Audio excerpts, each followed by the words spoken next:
masuk ke topik yang baru, impuls. Nah, sama dengan usaha, biasa tuh gandengan sama energi. Nah, momentum biasanya gandengan dengan impuls. Nanti baru lihat apa hubungannya. Ya, hubungannya juga baik-baik saja. Oke, kita lihat.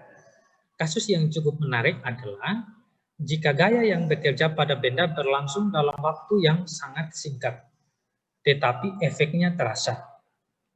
Misalkan, gaya hanya berlangsung dalam selang waktu tau simbol tau, itu simbol untuk waktu yang sangat pendek.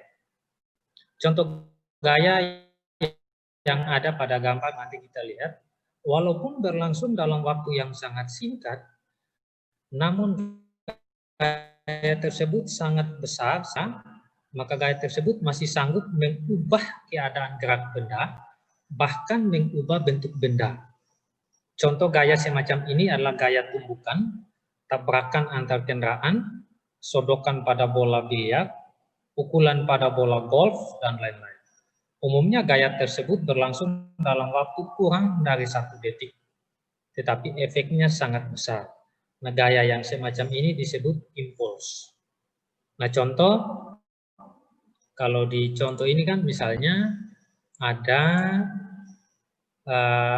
Anda pernah nonton orang main golf? Pernah, Pak. Jadi gaya yang diberikan dari pukulan ke bola golf itu kan waktunya singkat sekali. Pak. Nah, langsung dia terjadi pas dia kena plak gitu, itu yang dimaksud waktu singkat. Atau paling gampang, Anda sering nonton tinju tidak? Iya, Pak. Nonton tinju. Kenapa? Nah, tinju yang pukulan tinju yang langsung cepat plak, langsung tarik itu kan gaya dalam waktu yang sangat singkat. Makanya kalau seorang petinju itu ngerti fisika, dia pukulnya tuh jangan pelan, dia harus pukul dan tarik cepat. Jadi usahakan berikan pukulan dalam waktu kurang 1 detik supaya hantamannya tuh besar, supaya efeknya tuh besar. Kalau seorang petinju. Jadi kira-kira model begitu yang dimaksud dengan tumbukan dalam waktu yang sangat singkat, tetapi memberi efek yang sangat besar.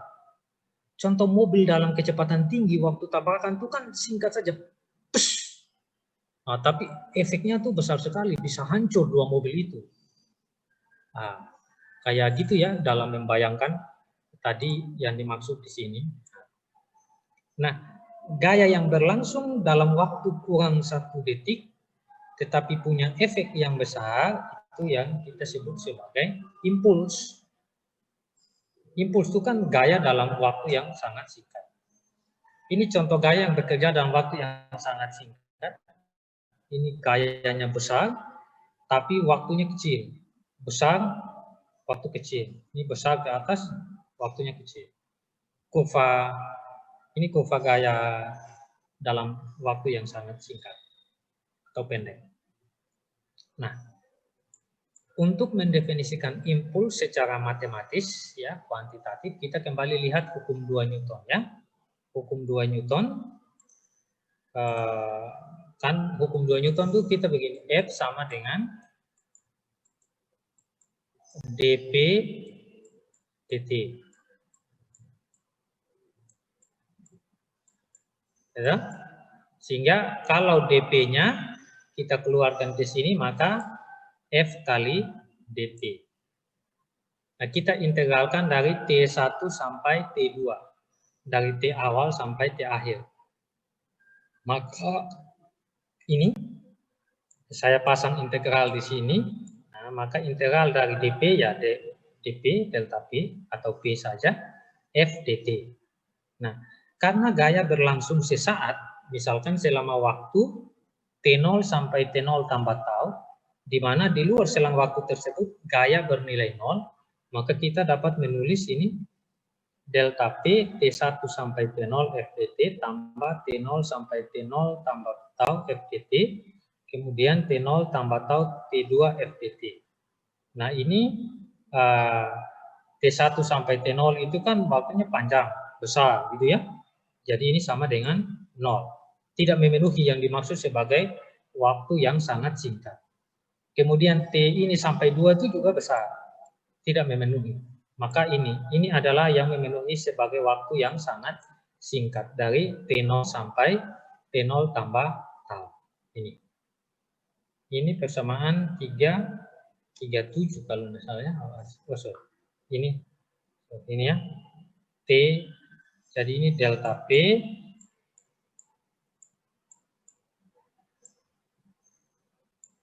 T0 tambah tau FTT. Nah, perubahan momentum tadi adalah delta P sama dengan, jadi perubahan momentum dalam waktu yang sangat singkat tetapi nilainya besar dinamakan impuls. Jadi sebenarnya impuls itu tidak lain adalah perubahan momentum, hanya dalam kasus di mana perubahan momentum itu terjadi di dalam waktu yang sangat singkat. Maka satuan dari momentum itu sama dengan satuannya impuls. Ya, jadi impuls itu waktu sangat singkat. Kalau Anda pernah naik mobil yang ada ini sabuk pengaman, pernah? Ada yang pernah naik mobil ada sabuk pengaman? Ya Pak, pernah. Halo?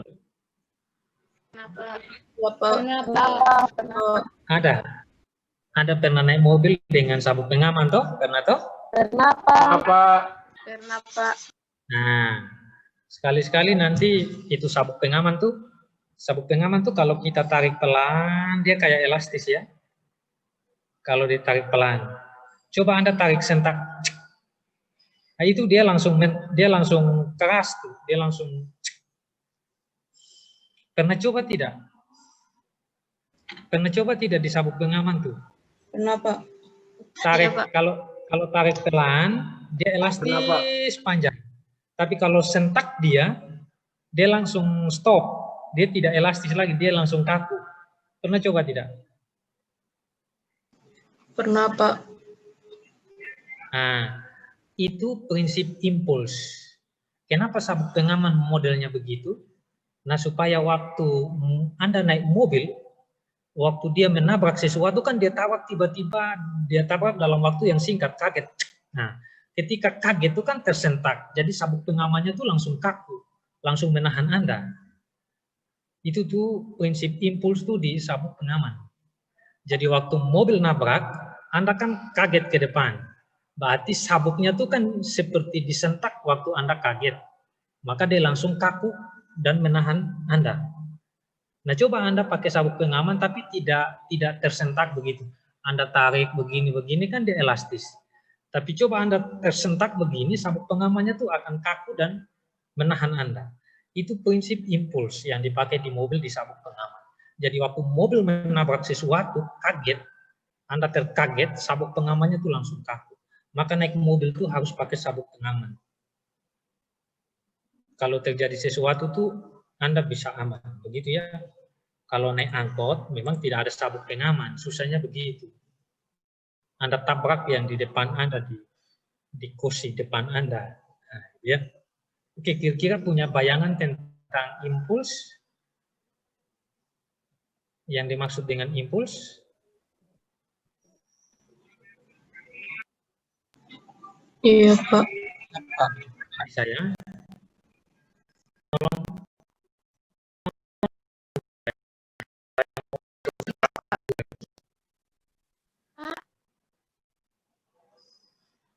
Oke, kita lanjut.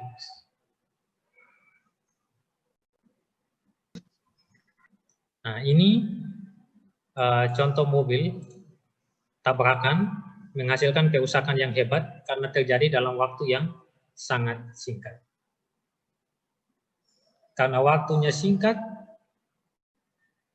gayanya besar sekali. Maka efeknya ini. Model-model. Ini juga contoh. Jadi aplikasi dari impuls ini, jika kita ingin mengubah kecepatan kapal tanker yang bermuatan penuh misalnya, maka harus diubah momentumnya sebesar ini. Gaya pengereman kapal ini bisa mencapai 2 juta Newton. Maka untuk mengerem kapal diperlukan waktu sekitar 79 detik.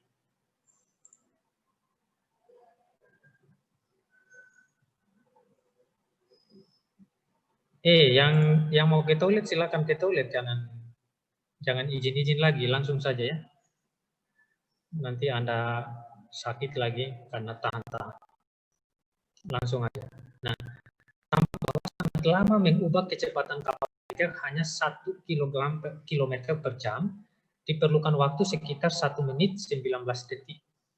Oleh karena itulah jika tiba-tiba ada benda penghalang beberapa mil di depan kapal, maka sangat sulit untuk menghindari tabrakan.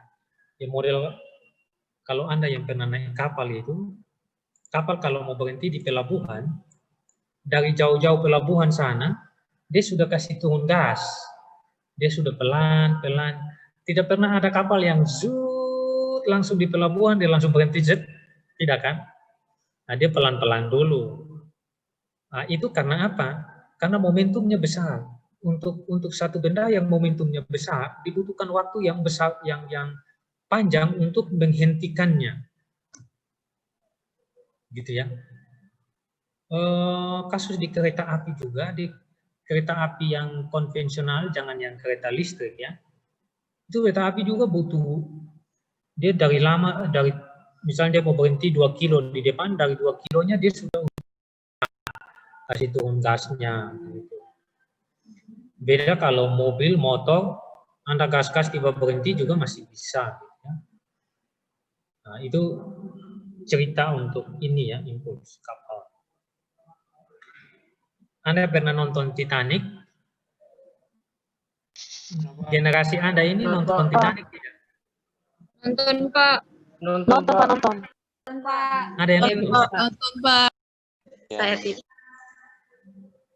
Saya pikir generasi kamu itu sudah tidak nonton Titanic, ternyata masih nonton Titanic juga.